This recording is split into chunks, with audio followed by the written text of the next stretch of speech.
Now we are starting with a new chapter, time of supply. Time of supply లో first intro చూద్దాం. Introduction of the chapter, అసలు ఏముంది ఇందులో, time of supply ఏం చెప్పాలనుకుంటుంది, అసలు first interlinking చూద్దాం. ఏంటంటే ఫస్ట్ టైమ్ ఆఫ్ సప్లై అనేది ఎందుకు ఇంపార్టెంట్ అంటే, మనం జిఎస్టీ లెవీ చేయాలి అంటే ఫస్ట్ ఏమై ఉండాలని చెప్పాను, సప్లై అవ్వాలి. సప్లై ఎలా డిటర్మైన్ చేస్తారు, ప్లేస్ ఆఫ్ సప్లై బట్టి. ప్లేస్ ఆఫ్ సప్లై అనే దాన్ని బట్టి ఏం డిసైడ్ అయ్యింది, ప్లేస్ ఆఫ్ సప్లై బట్టి అది ఇంటర్ స్టేటా ఇంట్రా స్టేట్ అనేది డిసైడ్ అయ్యింది ప్లేస్ ఆఫ్ సప్లై. సో అందుకనే ఇక్కడ ప్లేస్ ఆఫ్ సప్లై అనేది ఈ chapter important, right? Okay, GST leave చేయాలంటే సప్లై మ్యాటర్ కదా, జిఎస్టీ లీవ్ చేయాలంటే సప్లై అయ్యి ఉండాలి. సప్లై అనే తర్వాత సప్లై అనేది ఇంటర్ స్టేట్ అయితే ఒకలాగా, ఇంట్రా స్టేట్ అయితే ఒకలాగా. అది దేని బేస్ మీద డిసైడ్ అవుద్ది, ప్లేస్ ఆఫ్ సప్లై మీద. ఈ చాప్టర్ మీద ఇది డిసైడ్ అయ్యింది. ఈ చాప్టర్ ఆల్రెడీ కవర్ చేసేసాం. ఇప్పుడు నేనేమంటానంటే నెక్స్ట్ ఏంటి, ఇది తెలిసిన తర్వాత ఇంటర్ స్టేట్ అయితే ఐజిఎస్టీ వస్తుంది, ఇంట్రా స్టేట్ అయితే సిజిఎస్టీ వస్తుంది. ఇప్పుడు ఈ రెండు collected and paid by tax payable person. ఇది ఇప్పుడు ఐజిఎస్టీ అయినా సిజిఎస్టీ అయినా సరే ఒకటి కలెక్ట్ చేసుకొని గవర్నమెంట్కి పే చేయాలి. అది ఎవడు పే చేస్తాడంటే ట్యాక్స్ పేయబుల్ పర్సన్. ఎవడైతే ట్యాక్స్ పే చేయాల్సి వస్తుందో ఆ పర్సన్స్ పే చేయాలి. ఇప్పుడు జిఎస్టీ అనేది ఎలా డిటర్మైన్ చేస్తారంటే వాల్యూ ఆఫ్ సప్లై మీద రేట్ ఆఫ్ జిఎస్టీ కడతారు. వాల్యూ ఆఫ్ సప్లై అనేది నెక్స్ట్ చాప్టర్ అనమాట ఇది. ఓకే, ఇప్పుడు ఏంటి, వీళ్ళు ఇప్పుడు వాళ్ళకి ఏమి ఇస్తారంటే ట్యాక్స్ ఇన్వాయిస్ ఇస్తారు, లేదా డెబిట్ నోటు క్రెడిట్ నోట్ అనేది. ఇది వేరే chapter. This is different chapter. ఆ తర్వాత ఏమవుతుందంటే వీళ్ళు అకౌంటింగ్ రికార్డ్స్ అవి ప్రిపేర్ చేసుకొని ఈవే బిల్ పంపుతారన్నమాట. ఓకే, నెక్స్ట్ ఇప్పుడు when do you need to pay గవర్నమెంట్కి ఎప్పుడు పే చేయాలి ట్యాక్స్ అనేది క్వశ్చన్. ఈ క్వశ్చన్కి ఆన్సర్ ఇచ్చే చాప్టరే ప్లేస్ ఆఫ్ సప్లై. ఇది ఇంట్రో అనమాట, ప్లేస్ ఆఫ్ సప్లై అనమాట. ఎప్పుడు పే చేయాలో డిటర్మైన్ చేసేది time of supply. I'm obsessed with place of supply. Okay, గవర్నమెంట్కి ఫైనల్గా ఆన్సర్కి వస్తే గవర్నమెంట్కి ట్యాక్స్ ఎప్పుడు పే చేయాలని ఆన్సర్ ఇచ్చేది time of supply chapter. Time of సప్లైలో మనం గమనిస్తే మొత్తం 3 సెక్షన్స్ ఉంటాయి. సెక్షన్ 12, 13, 14 ఇవే మెయిన్ ఇంపార్టెంట్ సెక్షన్స్ ఇందులో. దీనికి యాన్సిలరీ అనాలా, దీనికి ఇంటర్లింకింగ్ సెక్షన్ 31 చదవాలి. అది ఎందుకు చదవాలి నేను తర్వాత చెప్తా చూడు. ఇప్పుడు ఏమంటానంటే ఫస్ట్ పాయింట్,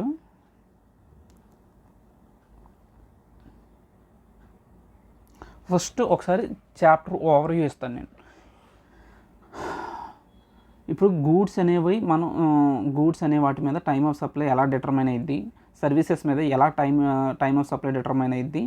ఇప్పుడు ఇంకో పాయింట్ ఏంటంటే సెక్షన్ 14 చేంజ్ ఇన్ రేట్ అంటే ఏంటి, గవర్నమెంట్ ట్యాక్స్ రేట్ పెంచేసింది అనుకో, నేను సప్లై మధ్యలో ఉన్నా అంటే డేట్ ఆఫ్ ఇన్వాయిస్ ఇచ్చిన తర్వాత దాని ట్యాక్స్ మార్చింది అనుకో ట్యాక్స్ రేట్ని, అప్పుడు టైమ్ ఆఫ్ సప్లైని ఏ విధంగా మనం క్యాలిక్యులేట్ చేయాలన్నది ఈ క్వశ్చన్స్ అన్నిటికీ ఆన్సర్స్ అనమాట ఇవి. ఇప్పుడు మనం ఎక్కడికి వెళ్తున్నాం, సెక్షన్ 12లోకి వెళ్తున్నాం. సెక్షన్ 12లో ఏం చెప్తానంటే గూడ్స్ని మళ్ళీ ఫర్దర్గా 2 విధాలుగా బైఫర్గేట్ చేశారు. ఎలాగా, either it is into FCM or RCM. If it is FCM, from FCM నుంచి మళ్ళీ 2 క్వశ్చన్స్ వేసుకోవాలి. ఆడు కాంపోజిషన్ స్కీమ్ సంబంధించిన వాడా, composition scheme or specified actionable claims ఉన్నాయా. Composition scheme and specified actionable claim అయితే వాళ్ళకి ట్రీట్మెంట్ ఒకలాగా, మిగిలిన వాళ్ళందరూ ఇంకొకళ్ళందరూ నార్మల్గా ఒకలాగా. సో ఇక్కడ ఏంటంటే ఇదే అంటైర్ చాప్టర్కి క్రక్స్ అనమాట. ఇది ఇప్పుడు నుంచి date of invoice, date of payments ఇవి బాగా గుర్తుంచుకోవాలి, బై హార్ట్ చేయాలన్నమాట లాస్ట్ మినిట్లో. ఓకే, ఫస్ట్ ఇవి బై హార్ట్ చేద్దాం, అప్పుడు నేను దాని ఇంటర్లింక్ క్వశ్చన్స్ అన్నింటిలో తీసుకెళ్ళిపోతాను. ఇవి తెలిస్తేనే మనం క్వశ్చన్ చేయగలుగుతాం. Okay, done. ఇప్పుడు నేనేం చెప్పాను, గూడ్స్ గురించి మాట్లాడుతాను. గూడ్స్ని 2 విధాలుగా బైఫర్కేట్ చేస్తాను, ఎఫ్సిఎం, ఆర్సిఎం. ఎఫ్సిఎం అయితే మళ్ళీ further divided into 2 parts, composition scheme and specified actionable claim అయితే ఒక పాయింట్, ఇంక మిగిలిన అన్ని కేసెస్ ఒక పాయింట్.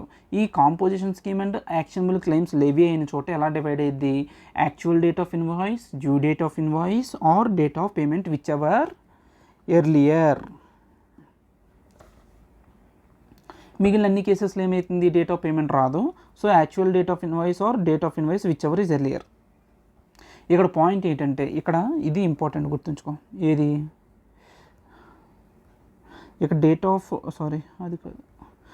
ఆఫ్ పేమెంట్ ఉందా, ఇక్కడ కూడా డేట్ ఆఫ్ పేమెంట్ ఉంది, ఇక్కడ కూడా డేట్ ఆఫ్ పేమెంట్ ఉంది, ఇక్కడ కూడా డేట్ ఆఫ్ పేమెంట్ ఉంది, ఇక్కడ కూడా డేట్ ఆఫ్ పేమెంట్ ఉంది. ఈ అన్నిటిలో నేను ఏం చెప్పాలనుకుంటున్నాను అంటే ఎక్కడైతే డేట్ ఆఫ్ పేమెంట్ ఉంటే అక్కడ అడ్వాన్సెస్ మీద కూడా జిఎస్టీ అనేది పే చేయాలి. పేమెంట్ అంటే ఏంటి అంటే ఇప్పుడు కొంచెం అడ్వాన్స్ అనేది కూడా ఒక విధమైన పేమెంటే కదా. అంటే నార్మల్ కేసెస్లో అడ్వాన్సెస్ మీద జిఎస్టీ పే చేయక్కర్లేదు. అడ్వాన్స్ అంటే ఏంటి సార్? అడ్వాన్స్ అంటే ఫర్ ఎగ్జాంపుల్ నేను ఒక గూడు కొనుక్కుందాం అనుకున్నా, అది వర్త్ 10,000 అయితే నేనేం చేశాను, ఒక 1,000 రూపీస్ అడ్వాన్స్ ఇచ్చా. ఎవరికి? నా సప్లయర్కి. అది దాన్ని అడ్వాన్స్ అంటారు. ఇటువంటి అడ్వాన్సెస్ మీద కూడా జిఎస్టీ పే చేయాలి. ఎప్పుడైతే డేట్ ఆఫ్ పేమెంట్ అనేది మనకి కనబడుతుందో అక్కడ ఖచ్చితంగా జిఎస్టీ అనేది పే చేయాలి దాని అడ్వాన్స్ మీద కూడా. అది ప్రొవిజన్, ఇది కొత్తగా వచ్చిన అమెండ్మెంట్. ఓకే. సో పాయింట్ ఏంటి ఇప్పుడు నేను మాట్లాడే పాయింట్, గూడ్స్లో ఎఫ్సిఎంలో అది కూడా కాంపోజిషన్ స్కీమ్ సంబంధించిన కేటగిరీలో ఎన్ని చూడాలి? Actual date of invoice, due date of invoice or date of payment whichever is earlier. ఇప్పుడు ఇంకోటి ఏంటి, అదర్ కేసెస్లో ఏం చూస్తుంటే డేట్ ఆఫ్ పేమెంట్ ఉండదు ఇక్కడ, actual date of invoice or due date of invoice. అదే ఆర్సీఎంలో అయితే ఏం చేస్తాం, date of receipt of goods, date of receipt of goods, date of payment or 31st date of invoice. ఇది కవర్ చేస్తే మనకి ఏమైపోయిందంటే గూడ్స్ రిలేటెడ్ అయిపోయింది. ఇప్పుడు నేను నిన్ను అడుగుతున్న క్వశ్చన్ ఏంటంటే ఇప్పుడు యాక్చువల్ డేట్ ఆఫ్ ఇన్వాయిస్ అంటే ఏంటి, డ్యూ డేట్ ఆఫ్ ఇన్వాయిస్ అంటే ఏంటి? యాక్చువల్ డేట్ ఆఫ్ ఇన్వాయిస్ అంటే మన సప్లయరు మనకి ఎప్పుడైతే ఇన్వాయిస్ ఇస్తున్నాడో దాన్ని యాక్చువల్ డేట్ ఆఫ్ ఇన్వాయిస్ అంటారు. మరి డ్యూ డేట్ ఆఫ్ ఇన్వాయిస్ అంటే ఏంటి సార్? దీనికి ఆన్సర్ చెప్పేది సెక్షన్ 31. ఓకే, చూడు సెక్షన్ 31 ఏం చెప్తుంది, డ్యూ డేట్ ఆఫ్ ఇన్వాయిస్ అనేది సెక్షన్ 31 చెప్తుంది. ఇది ఎలా డివైడ్ చేశారు, మళ్ళీ గూడ్స్ కింద సర్వీసెస్ కింద డివైడ్ చేశారు. ఓకే, ఇప్పుడు గూడ్స్లో మళ్ళీ ఫర్దర్గా 3 కేటగిరీస్. నార్మల్ అయితే ఒకలాగా, కంటిన్యూస్ సప్లై ఆఫ్ గూడ్స్ అయితే ఒకలాగా, సేల్ ఆర్ అప్రూవల్. నార్మల్ అయితే ఏంటి, నార్మల్ గూడ్స్లో మూమెంట్ ఆఫ్ గూడ్స్ అనేది ఉంటే time of removal, no movement of goods అయితే డెలివరీ పాయింట్ చూడాలి. అసలు మూమెంట్ ఆఫ్ గూడ్స్ అంటే ఒక ఎగ్జాంపుల్ ఇవ్వగలవా? ఎస్ ఇస్తాను. ఇప్పుడు ఫర్ ఎగ్జాంపుల్ నేను ఈ కామర్స్లో ఒక షూస్ ఆర్డర్ పెట్టుకున్నా, అదేమవుతుంది,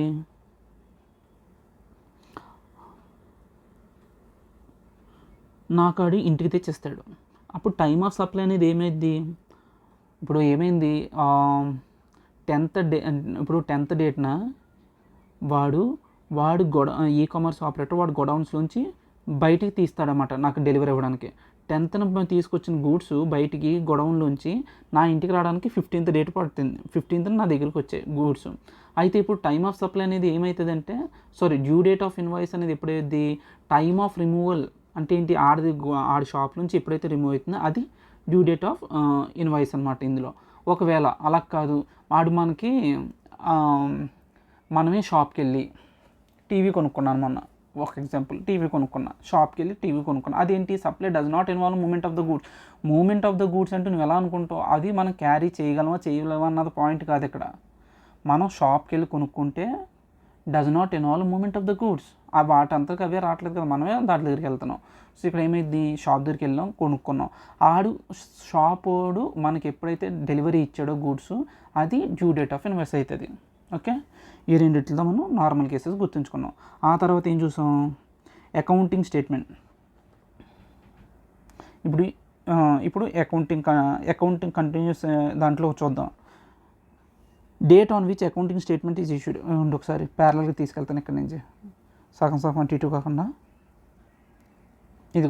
ఇది నేను that's it book by Tarun రసర్ది ఫాలో అవుతున్నా. టైమ్ ఆఫ్ సప్లైలో చూడు, నార్మల్ ఆఫ్ గూడ్స్ సెక్షన్ 31 ఏం చెప్తుంది, supply involves movement of the goods అయితే at the time of removal, supply does not involve movement of the goods అయితే at the time of delivery. Okay, next continuous supply of goods అంటే ఏంటి, date on which account statement is issued or payments are received as the case maybe. అంటే ఈ point గురించి మాట్లాడుతున్నాం. ఏంటి, account statement ఇప్పుడు continuous supply of goods అంటే ఒక ఎగ్జాంపుల్ చెప్పు. ఫస్ట్ ఆఫ్ ఆల్ నాకు పొద్దున్నే రోజు ఇంటికి పాలు వేయించుకుంటాం, మిల్క్ వేయించుకుంటే వాడు ఏం చేస్తాడు, కంటిన్యూస్గా సప్లై చేస్తూనే ఉంటాడు. మంత్ ఎండ్కి వాడు ఏం చేస్తాడు, బిల్ ఇస్తాడు మనకి. ఇప్పుడు ఏంటి, date on which account statement is issued. ఎప్పుడైతే సార్ మంత్ ఎండ్కి వచ్చి నేను పలానా తారీఖుల్లో మీకు పాలేసాను, సో మీరు ఎంత కట్టాలి బిల్లు అని చెప్పి వాడు మనకు బిల్లు ఇచ్చాడు అనుకోండి, దాన్ని ఏమంటాం అకౌంట్ స్టేట్మెంట్ ఎప్పుడైతే ఇచ్చాడో అదే date of due date of invoice అయింది. అలా కాకుండా payments are received as the case may be, payments are received as the case may be. ఇవ్వకముందే అకౌంట్ స్టేట్మెంట్ కాకుండా మనం ఏంటి పేమెంట్స్ పీరియడికల్గా ఇస్తున్నాం అనుకో, సప్లయర్కి పేమెంట్ ఎప్పుడైతే రిసీవ్ అవుతూ ఉంటుందో అదంతా డ్యూ డేట్ ఆఫ్ ఇన్వాయిస్ అవుతూ ఉంటుంది. Okay, simple. అకౌంట్ స్టేట్మెంట్ అన్నా లేదంటే పేమెంట్ ఎప్పుడైతే రిసీవ్ చేసుకుంటున్నాడో అది విచ్ ఎవర్ ఈజ్ ఎర్లియర్ అనకూడదు, as the case maybe, situation to situation ఇవి మారుతూ ఉంటాయి కాబట్టి ఏ కేసులో అది వాడతాం. ఆ తర్వాత ఏంటి continuous supply of sale are approval base మీద జరిగిందనుకో, నేను గూడ్స్ ఇస్తా కానీ 6 months వరకు టైం ఇవ్వాలి ఆడికి. ఏంది సేల్ ఆన్ అప్రూవల్, నేను గూడ్స్ పంపుతా, నీకు అమ్ముడు అయితే అమ్ము, లేకపోతే అమ్మలేకపోతే నాకు రిటర్న్ ఇచ్చాను నేను చెప్పా. ఆడేమంటాడు అప్పుడు అటువంటి కేసెస్ మీద మనం ఏం చేస్తామంటే, నేను మ్యానుఫ్యాక్చరర్ని, నేను రిటైలర్కి ఇన్ని గూడ్స్ పంపించిన 6 months వరకు వెయిట్ చేయి. 6 months తర్వాత అది ఏమవ్వాలి, ఏదో ఒకటి చెప్పాలి, సార్ నేను యాక్సెప్ట్ చేస్తున్నాను ఈ గూడ్స్ కొనుక్కుంటానని చెప్తే అది తీసుకుంటాం. చెప్పట్లేదు అనుకో ఎంతసేపటికి 6 months వరకు టైం ఇయ్యి, 6 months తర్వాత 6 months నీ గొడవల నుంచి ఎప్పుడైతే మ్యానుఫ్యాక్చరరు నీ గొడవల నుంచి ఎప్పుడైతే రిమూవ్ చేసావో రిమూవ్ అయిన వితిన్ 6 months లోపల నువ్వు డ్యూ డేట్ ఆఫ్ ఇన్వాయిస్ అనేది క్రియేట్ అవుద్ది. Okay, 6 months from the date of removal or acceptance by the buyer. అదే చెప్తున్నాను చూడు, 6 months 6 months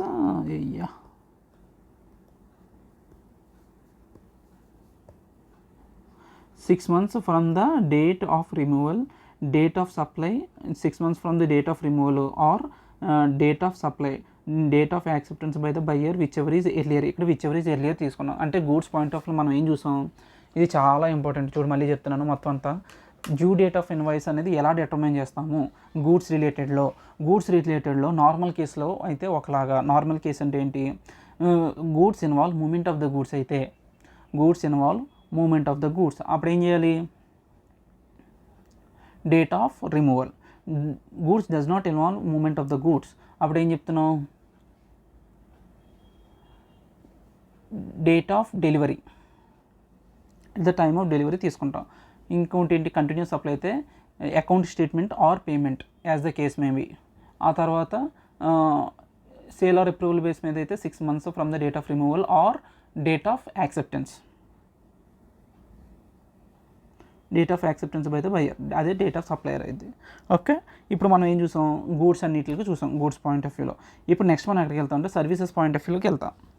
service point of వ్యూలో చూస్తే మళ్ళీ ఎలా డివైడ్ చేసాడు సర్వీస్ పాయింట్ ఆఫ్ వ్యూలో, normal cases, continuous supply, cessation of service.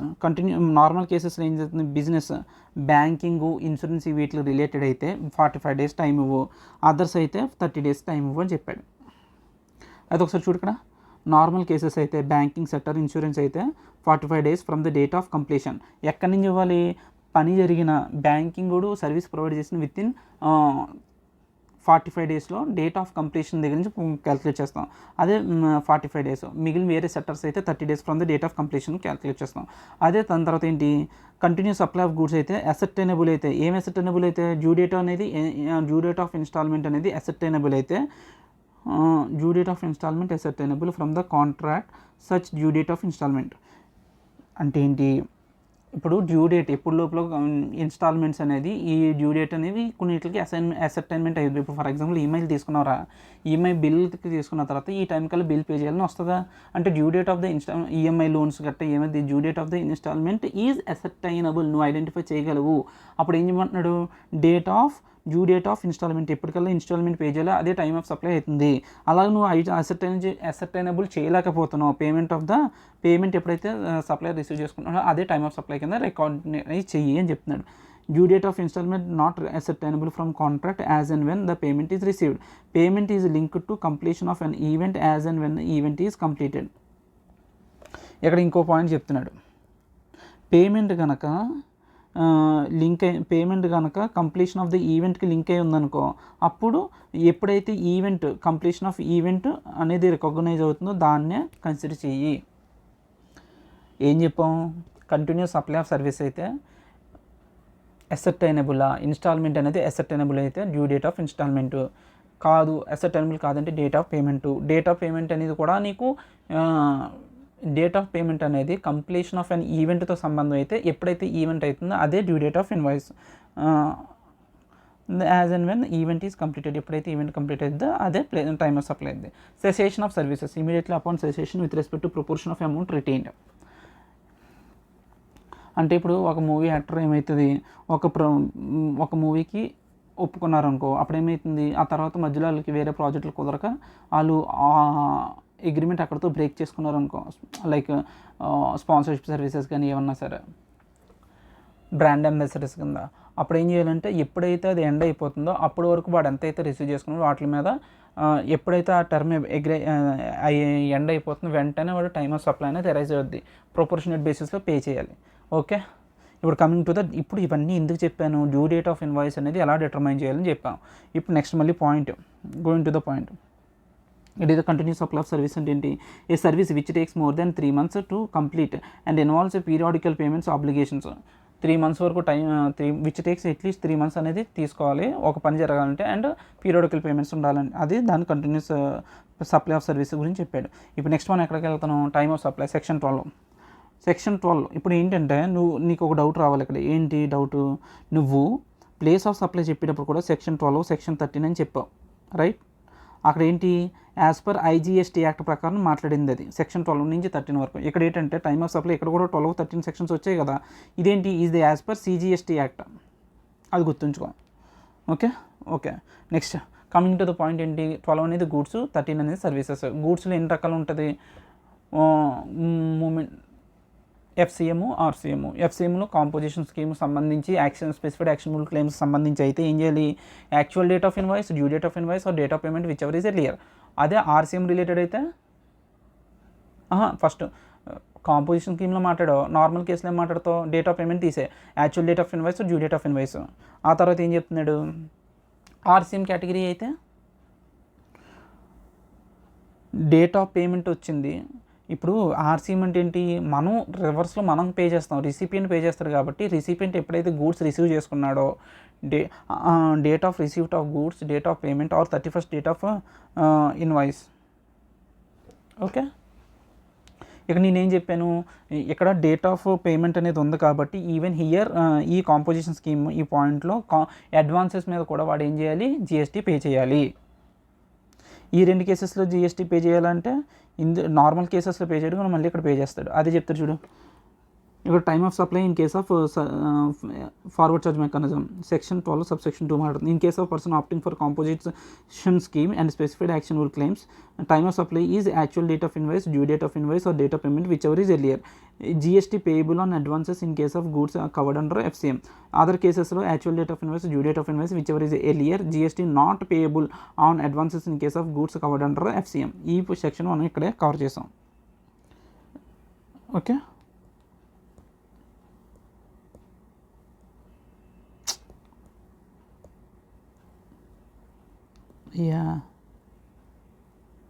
ఇది మనం కవర్ చేసిన సెక్షన్. ఇప్పుడు ఏంటంటే మనం నెక్స్ట్ ఎక్కడికి వెళ్తున్నాం, RCM పాయింట్ ఆఫ్కి వెళ్తున్నాం. Reverse charge mechanism. Reverse charge mechanism గురించి మాట్లాడితే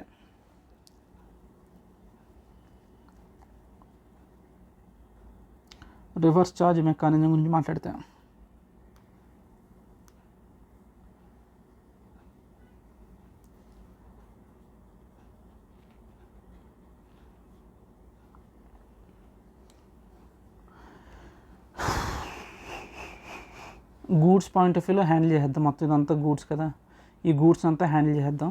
ఇప్పుడు FCM అయిపోయింది. ఇప్పుడు ఏంటి, RCMలోకి వెళ్తే date of receipt of the goods, date of payment or 31st date from the date of invoice. అదే కదా ఏం చెప్పాడు, ఇన్ కేస్ ఆఫ్ RCM అయితే date of invoice which goods are received, date of payment is made to the supplier and 31st date from the date of invoice. GST payable on advances in case of goods covered under RCM. Okay, this is done. So one second recall చేసుకుంటూనే ఉండాలి. Goods అయితే composition scheme, ఆ తర్వాత normal composition అయితే actual date of invoice, due date of invoice, ఆ తర్వాత date of payment whichever is earlier, ఆ తర్వాత అదర్స్ అంటే నార్మల్ కేసెస్ అనమాట.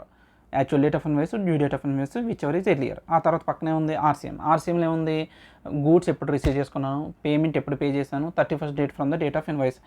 ఇక్కడ నెక్స్ట్ క్వశ్చన్ ఏంటంటే గూడ్స్ సంబంధించి నేనేమంటున్నాను, డ్యూ డేట్ ఆఫ్ ఇన్వాయిస్ అన్న movement of the goods involve అయ్యి ఉంటే రిమూవల్ ఫ్రమ్ ద ఎప్పుడైతే టైమ్ ఆఫ్ రిమూవల్, అదే ఒకవేళ no movement of the goods అయితే డెలివరీ టైమ్, ఆ తర్వాత కంటిన్యూస్ మూమెంట్ అయితే అసెప్టబుల్ అయితే account statement or date of payment whichever is earlier. ఒకవేళ సప్లై ఇన్వాల్వ్స్ మూమెంట్ ఏంటి సేల్ ఆర్ అప్రూవల్ అయితే 6 months from the date are buyer acceptance, అది okay done.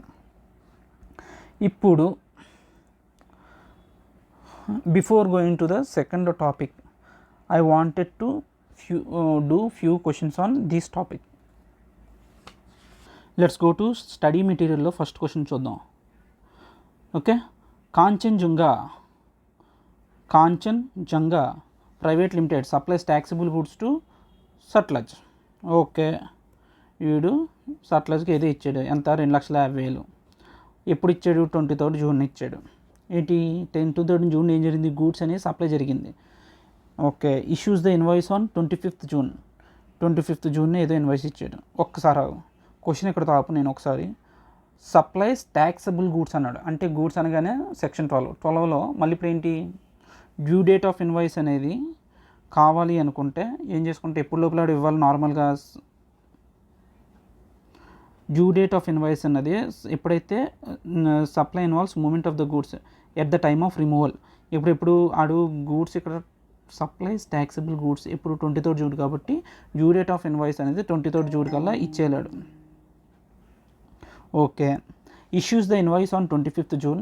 Payments for the goods is made by supplier on 15th July. Determine the place of supply for the purpose of the payment of tax. Simple. నీకు ఏంటి goods సంబంధించి section 12 అదేమన్నా ఎఫ్సిఎంలోకి చెప్పాడా, లేదు. RCM చెప్పాడా, లేదు. ఎఫ్సిఎం కాబట్టి ఎఫ్సిఎం అనగానే ఇది కాంపోజిషన్ స్కీమ్ సంబంధించిందా, అది ఎక్కడైనా కాదు. కాంపోజిషన్ స్కీమ్ గురించి చెప్పలేదు కాబట్టి నార్మల్ కేసులోకి వెళ్ళిపోతాం. Actual date of invoice or due date of invoice whichever is earlier, అంతే. డేట్ ఆఫ్ పేమెంట్ రానే రాదు. యాక్చువల్ డేట్ ఆఫ్ ఇన్వాయిస్ అనేది ఎప్పుడు, డేట్ ఆఫ్ ఇన్వాయిస్ ఎప్పుడు ఇచ్చాడు, 25th July ఇప్పుడు ఇచ్చాడు, 25th June ఇచ్చాడు. అసలు డేట్ ఆఫ్ పేమెంట్ అనేది రాకూడదు ఇక్కడ. ఓకే, ఆ తర్వాత ఏం చెప్తాడు, డ్యూ డేట్ ఆఫ్ ఇన్వాయిస్ ఎప్పుడు ఇచ్చాడు, డ్యూ డేట్ ఆఫ్ ఇన్వాయిస్ ఎప్పుడు ఇవ్వాలి, మూమెంట్ ఆఫ్ ద గూడ్స్ కాబట్టి at the time of removal, ఎప్పుడు రిమూవ్ అయ్యే 23rd June కాబట్టి డ్యూ డేట్ ఆఫ్ ఇన్వాయిస్ ఇప్పుడు రావాలి. విచ్ ఎవర్ ఈజ్ ఎర్లియర్, ఈ రెండిట్లో ఏది, ఇప్పుడు 23rd June is the time of supply. therefore the time of supply of the goods is 23rd June. ఇక్కడ ఇచ్చాడు ఆన్సర్. దీని ఆన్సర్ ఎలా రాయాలి, as per section 31 supply invoice of supply of goods should be issued before or at the time of removal of goods where supply involves movement of the goods. అంటే ఏంటి, movement of the goods అయితే where supply involves movement of the goods అయితే time of removal of the goods. ఇక్కడ ఎప్పుడు remove అయింది, ఇప్పుడు అలా determine చేసి నువ్వు ఏం చేసావంటే టైమ్ ఆఫ్ సప్లైని తీసుకొచ్చా ఇక్కడ. టైమ్ ఆఫ్ సప్లై అంటే ఏంట్రా, డ్యూ డేట్ ఆఫ్ ఇన్వాయిస్ అని తీసుకొచ్చాను. ఎప్పుడు డ్యూ కల్లా ఇవ్వలేడు, 23rd June కల్లా ఇవ్వలేడు. కానీ అది ఇప్పుడు యాక్చువల్ డేట్ ఆఫ్ ఇన్వాయిస్ ఎప్పుడు ఇచ్చాడు, 25th June కాబట్టి విచ్ ఎవర్ ఇస్ ఎర్లియర్, అంతే డన్. మార్క్ చేసుకో ఎల్డిఆర్ కింద. చాలా బాగుంది క్వశ్చన్. స్టడీ మెటీరియల్లో 4th క్వశ్చన్ చేస్తున్నాను. Okay, Trust Industries Limited has entered into a contract with VST Limited to supply gas by a pipeline to VST Limited for a period of 1 year as the terms of the contract. ఇక్కడ అర్థం చేసుకోవాల్సింది ఏంటంటే VST Limited అనేవాడు service provider కాదు, రిసిపియంటు. వీడికి ఎవరు supply చేస్తున్నారు, trust. ఒక పైప్ వేసుకున్నాడు, టింగ్ టింగ్ టింగ్ టింగ్ టింగ్ పైప్ వేసుకొని పైప్ ద్వారా ఏందో గ్యాస్ అనేది సప్లై చేస్తున్నాడు ఎవడు, ట్రస్ట్ అనేవాడు. అయితే ఈ అగ్రిమెంట్ 1 year వరకు ఉందంట. VST shawl make a monthly payments. వీడు ఏం చేయాలి, వీడికి మంత్లీ పేమెంట్స్ చేస్తూ ఉంటాడు. Monthly payment for a month shall be made by 7th day of the next month. అంటే ఈ నెల జూలైలో ఉన్నాం అనుకో, నెక్స్ట్ మంత్ జూన్ జూలై ఆగస్ట్లో 7th కల్లా పే చేసేయాలి. Shall be made by 7th day of the next month. Okay, clear, అర్థమైంది. Every quarter, Trust Industries shall issue a statement of account showing the quantity and value of goods dispatched, payments received and payments due. వీడు క్వార్టర్లీకి ఒకసారి quarterly అడేం ఇస్తాడు, statement ఇస్తాడు. Okay, good. The differential amount, if any, as mentioned in the statement of account shall be paid by VST Limited. ఇంకా ఏమైనా pay చేయాలంటే pay చేస్తాడు. The details of the various events are as follows. Okay, ఏం చెప్తున్నాడు, ఇవి monthly ఈ August 5th ఇంత pay చేశాను, September 5th ఇంత పే చేశాను, October 6th 2 lakhs పే చేశాను అని చెప్పాడు. In each payments of 2 lakhs made in each month for the quarter July to September. July నుంచి సెప్టెంబర్ అనే క్వార్టర్లో ఆడు ఎవ్రీ మంత్ August 5th ఇంత పే చేశాను, September 5th అలా పేమెంట్ చెప్తాను. October 3rd the statement of accounts for the quarter July to September issued by the supplier showing an amount of 2,56,000 as unpaid.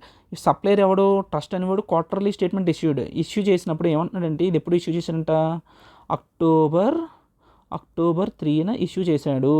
అప్పుడు ఎంత చెప్తున్నాడు, నువ్వు ఇంకా 2,56,000 నాకు బిల్లు పే చేయాలి అని చెప్పాడు. October 17th బ్యాలెన్స్ 56,000 పే చేశాడు ఈ క్వార్టర్కి. Determine the time of supply of the for the purpose of payment of tax. Question నీకు అర్థమైంది కదా, క్వశ్చన్ అర్థం చేసుకోవడం చాలా ఇంపార్టెంట్. ఓకే, చూడు ఇప్పుడు నేనేంటంటే మళ్ళీ ఒకసారి చూడు, అదేమన్నాడు, ఎవ్రీ మంత్లీ పేమెంట్స్ చేయాలి 7th of the next month అని చెప్పి ఇక్కడ చెప్పాడు. ఓకే, అయితే ఇప్పుడు మనకి బిల్ ఎప్పుడు ఇచ్చాడు, మనం ఏ క్వార్టర్ గురించి మాట్లాడుతున్నాం, జూలై నుంచి సెప్టెంబర్ వరకు ఉన్న quarter. July to September is a quarter. ఈ క్వార్టర్లో ఏం చేశాడట, జూలై మంత్లో ఏం చేయాలి, జూలై మంత్ బిల్లు ఆగస్ట్ మంత్లో పే చేయాలి. నార్మల్గా ఇప్పుడు పే చేయాలి, August 7th కల్లా పే చేయాలి. మనోడు ఇప్పుడు పే చేశాడు, August 5th పే చేశాడు. ఓకే, ఆగస్ట్ ఎప్పుడు పే చేశాడు, September 5th పే చేశాడు. ఓకే, సెప్టెంబర్ది ఎప్పుడు పే చేశాడు, October 6th పే చేసాడు వీడు. ఓకే, October 6th పే చేశాడు. ఓకే, ఇది దాని అర్థం. అది ఇంకో పాయింట్ ఏంటంటే, క్వశ్చన్ అర్థం చేసుకుంటున్నాను ఇంకా డెప్త్గా. August 5th 2 lakhs పే చేశాడు, September 2 lakhs, October 6th 2 lakhs pay చేశాడు. అయితే October 3rd వాడికి ఇంకా October 3rd బిల్లు పంపించాడు. ఎందుకు పంపించాడు, ఎంతకు పంపించాడు, 2,56,000 పంపించాడు. ఎందుకంటే October 6th కదా నువ్వు 2 lakhs పే చేసింది, కానీ October 3rd నువ్వేం పే చేయలేదు ఇక్కడ. సో ఇది కూడా అప్పుడు నువ్వు పే చేయలేదు, అంటే 2 lakhs ఇక్కడ పే చేయలేదు, అండ్ ఇంకో ఎక్స్ట్రా 56,000 పే చేయాలని చెప్పి ఇక్కడ ఇచ్చాడు. కానీ October 6th దీని తర్వాత 2 lakhs పే చేశాడు. ఇప్పుడు అది స్టోరీ ఆఫ్ ద క్వశ్చన్ అర్థమైంది అనుకుంటా. ఇప్పుడు ఏం చేస్తానంటే, విల్ ట్రై టు దీనికి ఏ ప్రొవిజన్ లింక్ చేయాలన్నది ఆలోచిద్దాం. ఫస్ట్ ఏంటి, గూడ్స్ ఉన్నాయి, supply involves movement of the goods అనగానే Section 12. ఓకే, Section 12లోకి వెళ్ళా. Section 12లో మళ్ళీ కాంపోజిషన్ స్కీమ్ ఉంది, అదర్ యాక్షనబుల్ క్లెయిమ్స్ ఉంది, FCM ఉంది, RCM ఉంది. ఎక్కడైనా క్వశ్చన్లో RCM అని చెప్పాడా, లేదు, RCM తీసే. కాంపోజిషన్ స్కీమ్ అని చెప్పాడా, అది లేదు, తీసే. మరి ఇప్పుడు ఉన్న ఒకే ఒక ఆన్సర్ ఏంటి, ఒకే ఒక్క ప్రొవిజన్ దీనికి అప్లికబుల్ ఏంటంటే, actual date of invoice or due date of invoice whichever is earlier. Actual date of invoice or due date of invoice whichever is earlier should be considered. Okay, ఇక్కడ actual date of invoice ఎప్పుడు ఇచ్చాడు, the statement of, ఒకసారి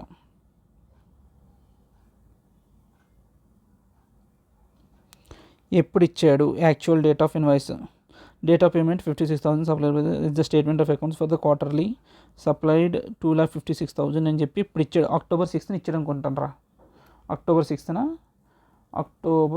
ఇచ్చాడు. Okay, మరి due date of invoice అనేది ఎక్కడ ఇచ్చాడు, ఎక్కడైనా ఇచ్చాడా, ఇవ్వలేదు. డ్యూ డేట్ ఆఫ్ ఇన్వాయిస్ కోసం మనం ఎక్కడికి వెళ్తాం, Section 31కి వెళ్తాం. Section 31 ఏం చెప్పింది, గూడ్స్లో normal goods related normal cases, continuous supply of goods, దాని తర్వాత సేల్ ఆర్ అప్రూవల్. ఇప్పుడు ఏంటి, సెకండ్ దాంట్లోకి వస్తే కంటిన్యూస్ సప్లై ఆఫ్ గూడ్స్. ఇదేంటి, కంటిన్యూస్ సప్లై అనేది జరుగుతుంది గ్యాస్ అనేది ఓవర్ ద మంత్స్. ఇప్పుడు కంటిన్యూస్ సప్లై అవ్వాలి అంటే ఏంటి, దానికి ఒక కండిషన్ కూడా చదివించాను, మినిమం సప్లై అనేది మోర్ దెన్ 3 months అనేది కాంట్రాక్ట్ ఉండాలి. వాడు 1 year ఉంది కాబట్టి కాంట్రాక్ట్, అది అందులోకి వస్తుంది. Okay, good. ఇప్పుడు ఏం చెప్తాను నెక్స్ట్, ఇప్పుడు ఆ ప్రొవిజన్ ఏం చెప్తుంది, you should recall the provision. Account statement, date on which account statement is issued, account statement issue చేసిన డేట్ కానీ, ఓకే, అకౌంట్ స్టేట్మెంట్ ఇష్యూడ్ కానీ, లేదంటే payment received as the case may be అన్నాడు. Account statement issue చేసిన date అంతా, account statement issue చేసిన date ఎప్పుడు issue చేశాడు? 3rd అక్టోబర్లో ఇష్యూ చేశాడు. ఓకే, పేమెంట్ ఎప్పుడు రిసీవ్ చేసుకున్నాడు? October 7th రిసీవ్ చేసుకున్నాడా? కాదు, అలా ఆలోచించుకో. పేమెంట్ కూడా ఇదిగో డిఫరెంట్ డేట్స్లో రిసీవ్ చేసుకుంటూనే ఉన్నాను. ఓహో ఎస్. ఇప్పుడు ఒకసారి కంటిన్యూస్ సప్లై ఆఫ్ గూడ్స్లో account statement or payment received as the case may be. ఇది ఒకటే కేసులో ఫస్ట్ ఏంటి, జూలై మంత్కి అకౌంట్ స్టేట్మెంట్ ఫస్ట్ వచ్చిందా, పేమెంట్ రిసీవ్డ్ ఫస్ట్ వచ్చిందా అంటే అకౌంట్ స్టేట్మెంటే వచ్చింది. సారీ పేమెంట్ వచ్చింది కాబట్టి ఈ జూలై మంత్లో ఉన్న సప్లైకి టైమ్ ఆఫ్ సప్లై ఎప్పుడు? జూలైలో ఉన్న month August 5th time of supply, ఆగస్ట్కి 5th September అనేది టైమ్ ఆఫ్ సప్లై. కానీ సెప్టెంబర్కి ఆడేం తీసుకుంటాం? October 6th తీసుకొచ్చా? తీసుకోకూడదు, ఎందుకంటే ఇది తర్వాత జరిగింది. దానికన్నా ముందు ఏం జరిగింది? ఇది జరిగింది. ఆడి అకౌంట్ స్టేట్మెంట్ ఇక్కడ ఇష్యూ చేశాడు. So October 3rd time of supply అనేది October 3rd, దీనికి October 3rd. ఓకే, ఇప్పుడు టైమ్ ఆఫ్ సప్లైలో 5th August value of supply ఎంత? ఇది 2 lakhs. ఇక్కడేమో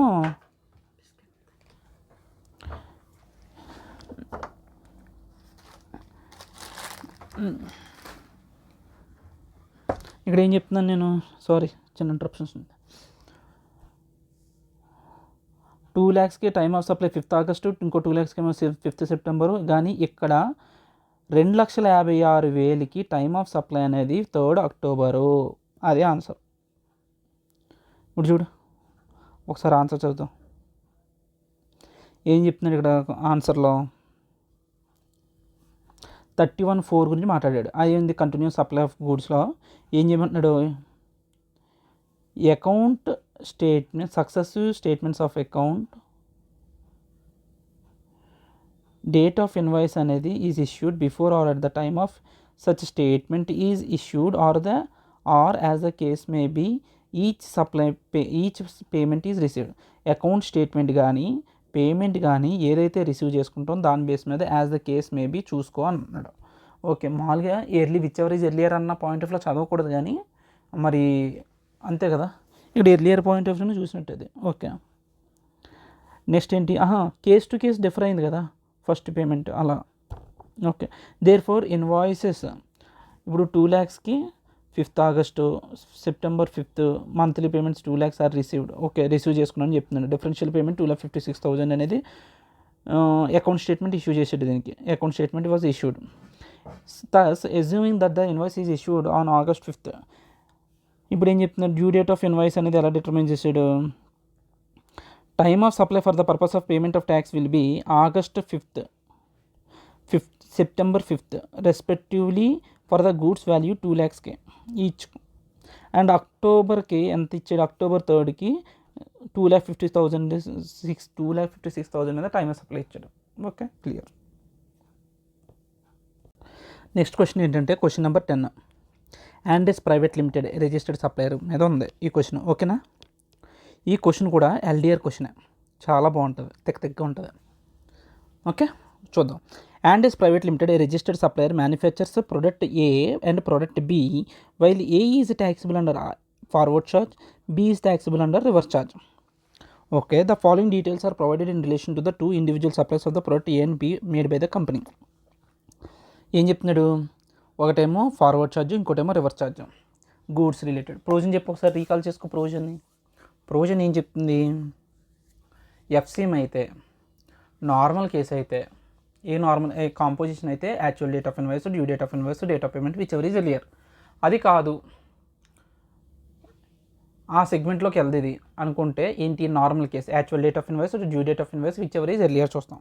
ఓకే, అదే RCM అయితే నీకేం చెప్పాను గుర్తు చేసుకోవాలి. ఇక్కడ డేట్ ఆఫ్ పేమెంట్ వస్తుంది. RCMలో గూడ్స్ అనేది date of receipt of goods, date of payment, 31st date from the date of invoice. అది ఓకే. ఇప్పుడు ప్రోడక్ట్ ఏ, ఇప్పుడు ఇది ఎలా అంటే ఈ క్వశ్చను ప్రోడక్ట్ ఏ గురించి సెపరేట్ అనాలిసిస్ చేయాలి, ప్రోడక్ట్ బి గురించి సెపరేట్ అనాలిసిస్ చేయాలి. కానీ క్వశ్చన్లో రెండు కలిపి ఉంటాయి కాబట్టి మనం ప్రోడక్ట్ ఏకి సంబంధించి చేస్తున్నాం కాబట్టి ఏది చూద్దాం. ఇక్కడ ఏమన్నాడు, 10th ఫిబ్రవరిన payment of 1 lakh was made by a buyer for supply of A to be delivered in the month of the March. Okay. Receipt of 1 lakh ఎప్పుడు రిసీవ్ చేసుకున్నమాట, 1 lakh 13th ఫిబ్రవరిన. ఇక్కడ ప్రోడక్ట్ బి గురించి మాట్లాడుతున్నారు కాబట్టి దీన్ని హోల్డ్ చేయి. ఇంకోటి ఏంటి, receipt of 2 lakhs as mention in point 3 అంట. ఇది కూడా పాయింట్ 3కి సంబంధించిందంటే ఏంటి, ఇది కూడా బికి సంబంధించిన. ఏ ఐడెంటిఫై చేయాలి ఫస్ట్, ఏది ఏకి సంబంధించిన ఐటమ్స్ అని. A product A manufacture and removed, ఇది కూడా ఏకి సంబంధించిందే. ఇది బికి సంబంధించిన ఐటమ్స్. ఇది B. A payment as mention in point 11 అంటే ఇదేంటి ఏ, ఇది కూడా ఏనే. N8 అంటే ఇది B. Okay. Determine the time of supplies of goods for the purpose of payment of tax. Okay. ఇప్పుడు ఏంటంటే మన అనాలిసిస్ చూడు, ఇక్కడ రాసాను చూడు. ప్రోడక్ట్ ఏ ఎఫ్సిఎం అయితే, గూడ్స్ అయితే ప్రొవిజన్ ఏంటి, actual date of invoice, due date of invoice, date of payment అనేది రాదు, తీసే. Whichever is earlier. Sorry, ఇదేంటి కాంపోజిషన్ స్కీమ్ అయితే చెప్పా. అదర్స్ అయితే ఇది, అదర్స్ అయితే ఏంటి, actual date of invoice or due date of invoice. Actual date of invoice, due date of invoice. Date of invoice గురించి ఎక్కడైనా చెప్పాడో పాయింట్ వెతుక్కోవాలి.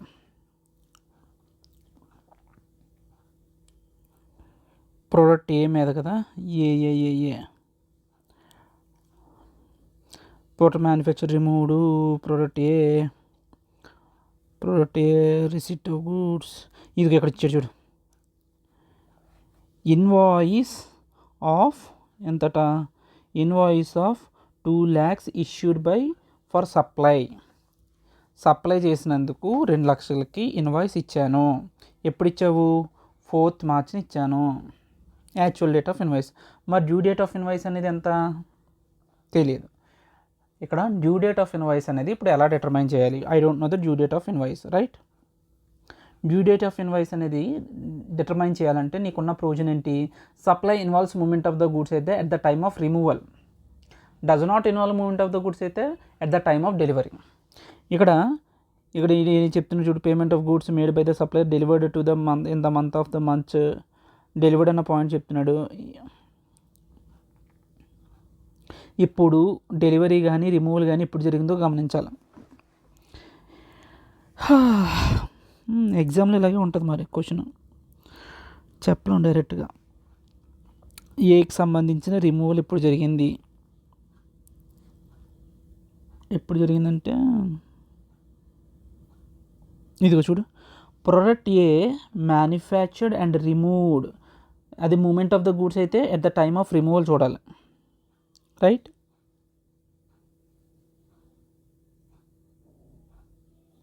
Fifth March. ఇక్కడ మళ్ళీ నా డౌట్ ఏంటంటే, payment of 1 lakh was made by the buyer for supply of A to be delivered in the month of March. అది advance, ఇది అడ్వాన్స్ రిసీవ్డ్ గురించి పాయింట్. ఇది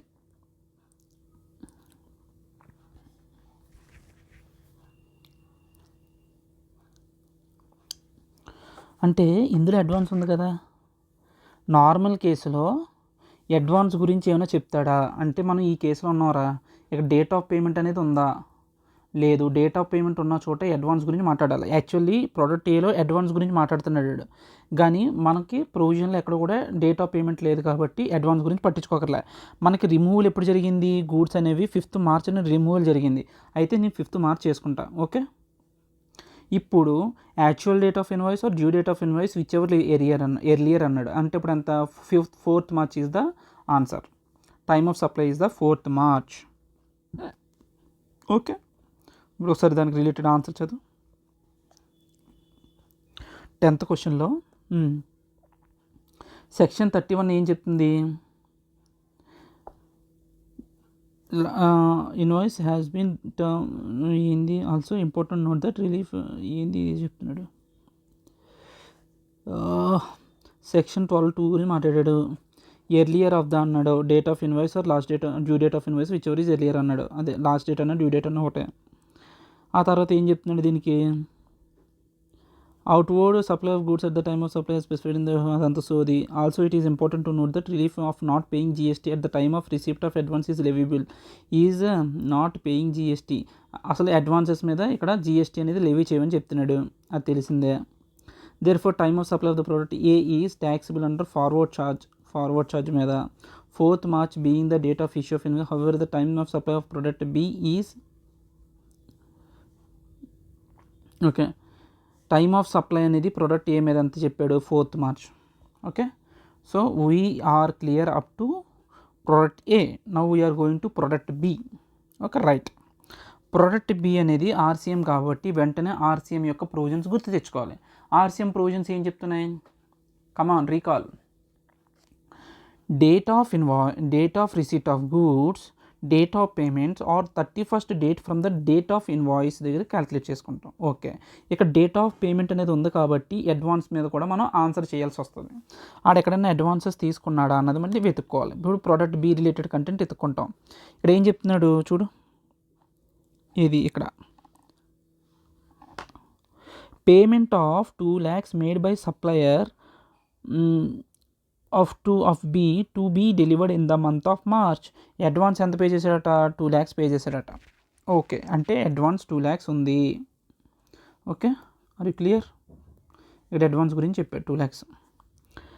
ఇప్పుడు మళ్ళీ receipt of 2 lakhs as mentioned in point ఓ. ఎప్పుడు receive చేసుకున్నాం ఈ అడ్వాన్స్ అనేది, ఓహో ఇది అగ్రిమెంట్లోకి ఎంటర్ అయింది, ఇది రిసీవ్ చేసుకున్న డేట్ ఇది. అంటే ఇది పట్టించుకుంటావా అంటే పేమెంట్ 2 lakhs అనేది made by supplier to be delivered in the month of March. Receipt of 2 lakhs అర్థం కాలేదు. Payment of 2 lakhs made by buyer for supplier delivered in the month of March to be delivered in the ఫిబ్రవరిలో March మంత్కి ఏదైతే delivery చేస్తాడో దానికి advance 2 lakhs pay చేశాడు.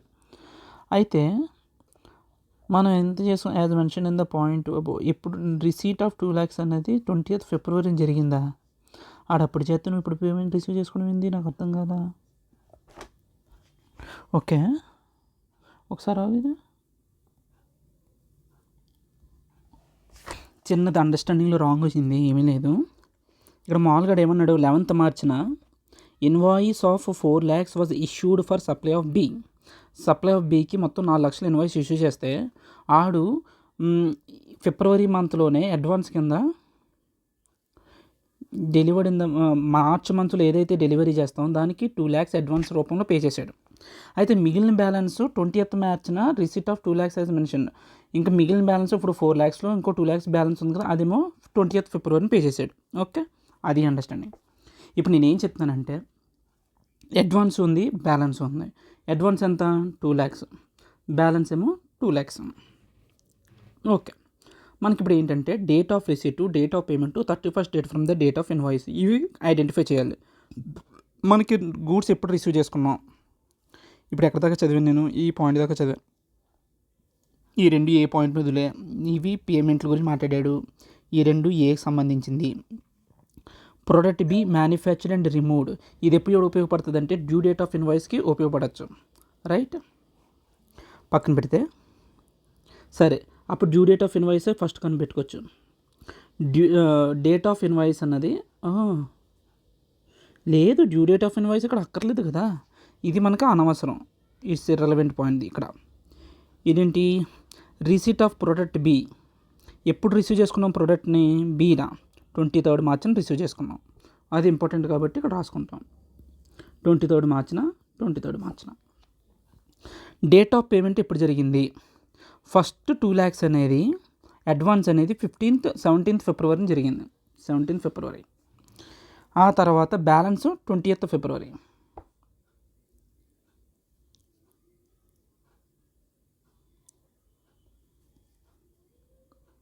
Payment made by the buyer,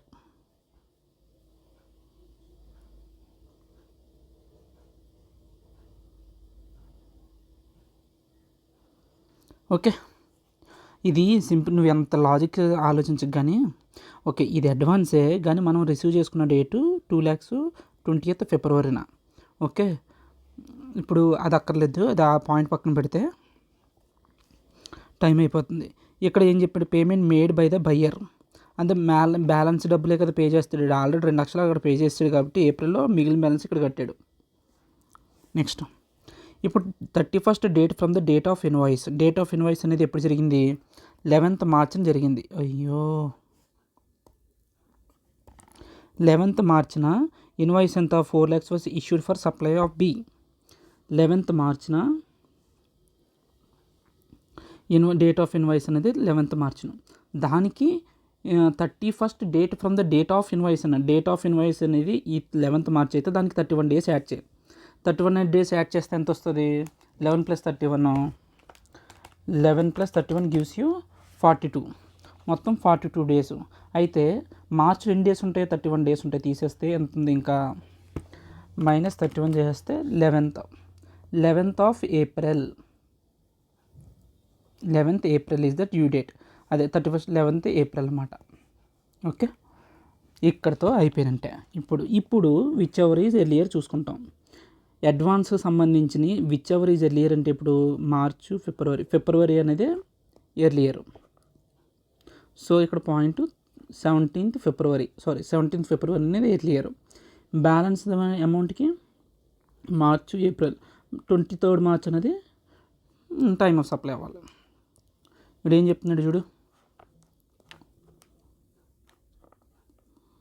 however product బికి సంబంధించి అది reverse charge 2 lakhs అనేది advance paid at the earliest of the stipulated time. Date immediately following 30 days from the issue of insurance అన్నాడు, అదంతా చెప్పాడు. ఈ 30 days అన్నాడు, మనం 31st days అంటే డైరెక్ట్ అది ఇంక్లూడింగ్ కూడా కలిపేసామా. Earliest of the 3 stipulated time, date of receipt of goods, date of payment, end date. ఏం చెప్తున్నాడు,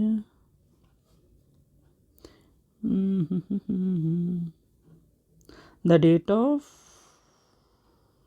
payment 17th February and date immediately. ఏంటిదంతా, the earliest of the 3 stipulated times, date of receipt of the goods and date of invoice. ఎంత, 23rd March అంటావు దానికి.